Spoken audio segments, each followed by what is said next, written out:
Fight!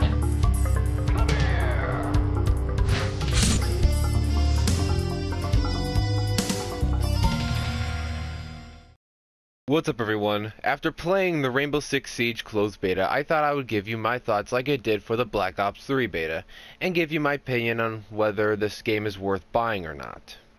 Now keep in mind, this is purely my opinion. If you have your own thoughts on the game, great. Please share them in the comments below.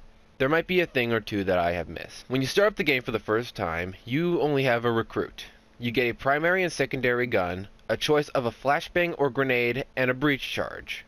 As you gain the game's currency, which is renown, you'll be able to buy more operators. Why would you like to buy more operators? Because each one has a different piece of equipment. For example, Sledge carries around a sledgehammer to knock down barricades easier, instead of using a breach charge. Mute gets a jammer, which will jam the signals of the cops' drones so they can't survey the area before each mission. There are 14 different operators in the beta, which is a good addition. I always say you should never have less than at least 5 classes. You should always have more. So 14 is good, and there are going to be 20 operators upon release. The gameplay is very team-based. You absolutely need to like to play this game to help your team out the entire way through each game. Whether you are communicating and would tell a person where a bomb is located in a house or a particular building, or if you are trying to tell him where a guy is that you just got killed from. Oh, and once you are dead, you are in spectator mode until the next round. The most you can do is label enemies via the cameras for the terrorists, or you can mark them via the police drones. If you have no drones, then all you can do is spectate the other players. There were 3 classes in the beta with riot shield that felt very overpowered for the cops. The hipfire, when having the riot shield up, sometimes felt way too accurate. You would think that if someone was carrying around this heavy shield, that the hipfire wouldn't be accurate at all. But it seems you can still pop off headshots from roughly 40 meters away. At least you can aim down the sights, leaving your body more exposed to gunfire though. In the beta there were 3 game modes, each being 5 vs 5. One of the objectives was to defuse 1 or 2 bombs, the other was to just secure the area around the bomb. The bad guys were always defending. They also had Terrorist Hunt on 3 difficulties. The higher difficulty, the more XP and renown you will get. I am hoping they add more game modes due to the fact this is an online only game. Which brings us to the worst part about the game. It is only online.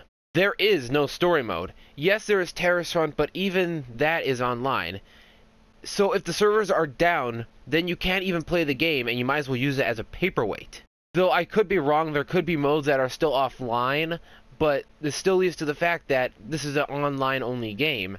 They should at least add maybe a co-op campaign like Call of Duty Black Ops 3 is doing. Something they absolutely need to fix is the matchmaking. It sucks. Like, a lot. One day, me and 3 of my friends waited in a lobby for over an hour and a half. During the time we tried to go into matchmaking, and at least one person would get kicked. The game would crash, we would lose all audio, couldn't hear each other, or something else making us have to back out and regroup. Over time though, it got less bad, but it still continued to happen to us up until the last day of the beta. Another thing you must consider, each game is roughly 1 minute to 5 minutes long. Then you have to wait and see the final kill, then see the scores, then a loading screen, then pick an operator, and then finally get back into the game. And the games don't last that long either, so you'll feel like you're spending more time waiting than even playing the game. And if one person in the match is a black screen and they think they're still loading, it will hold up everybody in the entire game until he either finishes loading or leaves. And there is no way to kick them while you're in a lobby until you are actually in the game. Bottom line, this game at the moment doesn't feel like it is even worth $60 retail price. Maybe 40, at most 50, but not 60. For me, I think this game is a pass. I'd rather go and get Assassin's Creed Syndicate, which I will get my money's worth from, even though I was actually going to pass on Assassin's Creed this year after the horrendous crap last year. Will you guys be getting this game at launch, or will you guys be waiting until a price reduction, which might be the best idea? Share your thoughts down in the comments below, and I will see you guys in the next one. Bye-bye.